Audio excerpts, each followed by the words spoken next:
Some people repeatedly find themselves attracted to partners who seem emotionally distant, not openly rejecting, not unkind, just consistently out of reach. They respond, but not fully. They care, but selectively. They stay, but without deep involvement. And despite repeated disappointment, the attraction feels strong. At first glance, this looks like coincidence. Each relationship appears different. The personalities change, the circumstances vary, the explanations shift. They were afraid of commitment. They were focused on their career. They had unresolved issues.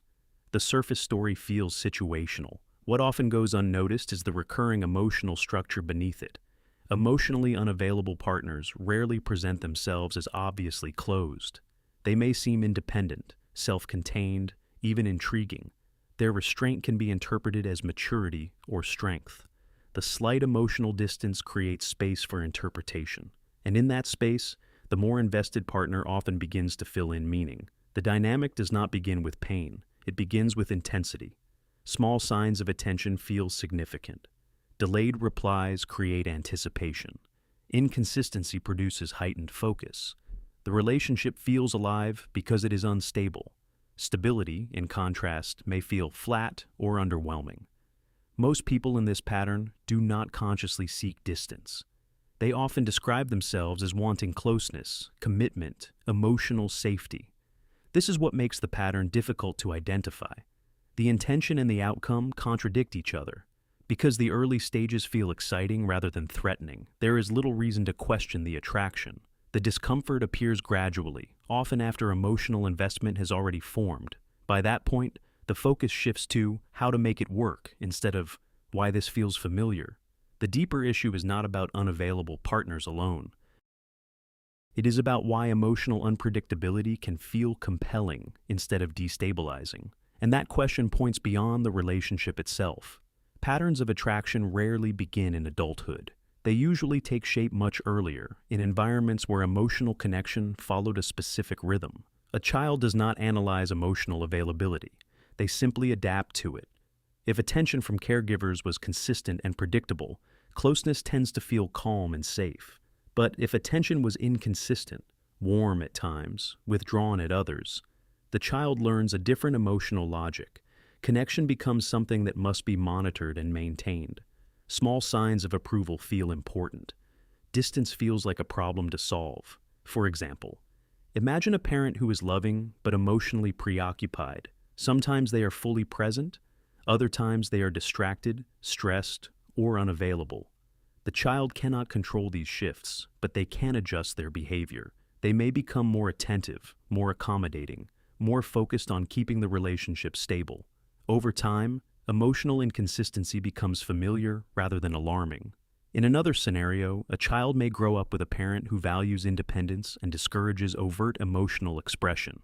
The message is subtle. Strong feelings are excessive. Closeness should be moderated. The child adapts by suppressing needs for reassurance. As an adult, they may interpret emotional distance not as rejection, but as normal relational space. The brain adapts to these early conditions. It becomes highly sensitive to fluctuations in attention. Uncertainty activates focus. When connection appears after distance, the relief feels intensified. This reinforcement strengthens the association between emotional inconsistency and emotional significance. Importantly, this process is not conscious. It is not a deliberate choice to seek unavailable partners. It is a learned familiarity. The nervous system recognizes a pattern it has navigated before. Stability, by contrast, may feel unfamiliar, not because it is unhealthy, but because it lacks the emotional signals the brain learned to track. What feels like chemistry can sometimes be recognition, not recognition of the person, but of the emotional pattern. In adult relationships, this early adaptation often appears as persistence. The person invests effort, tolerates ambiguity, and tries to stabilize emotional distance through understanding and patience. From the outside, this can look like strength or loyalty. Internally, however, it is often driven by heightened sensitivity to withdrawal. In romantic relationships, the dynamic may follow a familiar structure. One partner moves slightly away, the other moves closer. The more distance appears, the more focus and emotional energy are activated. The relationship becomes centered around maintaining connection rather than experiencing mutual closeness. When moments of intimacy occur, they feel earned. That sense of earning reinforces the bond. This pattern does not remain limited to romance. At work, the same individual may feel especially motivated by supervisors who are unpredictable in their approval. Clear and steady feedback may feel neutral, while inconsistent recognition creates urgency. In financial decisions, they may tolerate instability longer than others because unpredictability does not immediately signal danger. The internal conflict emerges slowly. Consciously, the person values independence and emotional strength. They often see themselves as resilient, capable of handling difficult situations. At the same time, they may experience chronic tension. Waiting for messages, analyzing tone shifts, overthinking minor changes in behavior. The paradox is subtle. Emotional intensity feels like proof of depth, yet it is closely tied to anxiety. Independence feels important, yet it often coexists with loneliness. The person may describe themselves as strong, but that strength is frequently used to endure emotional uncertainty rather than to choose stability. Because this dynamic has existed for years, it does not feel like a conflict. It feels like personality. The discomfort is interpreted as part of love, ambition, or commitment. There is rarely a clear moment when the pattern becomes visible. It blends into identity, which makes it difficult to question without stepping back and examining the structure beneath the surface. When this pattern becomes visible, it does not require condemnation. It begins to look less like poor judgment and more like adaptation. At some earlier point, this strategy made sense. It allowed connection to continue under conditions where emotional consistency was not guaranteed. It preserved attachment.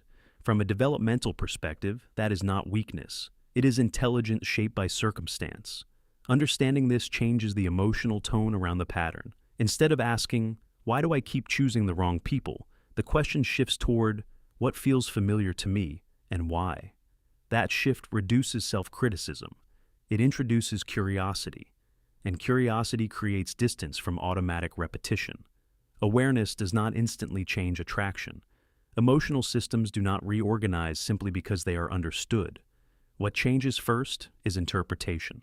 Unpredictability may begin to register as tension rather than chemistry.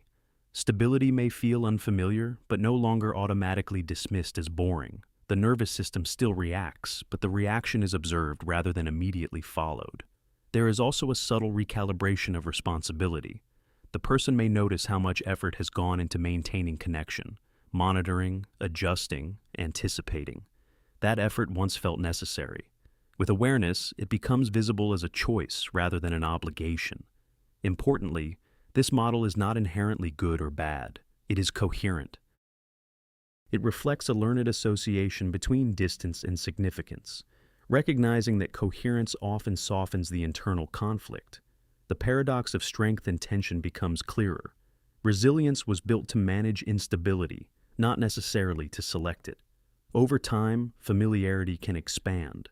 Emotional steadiness may begin to feel less foreign, not because it is forced, but because it is experienced without the old interpretation attached to it. The pattern does not disappear overnight, but once it is seen clearly, it is no longer invisible. And when something is no longer invisible, it loses part of its automatic power.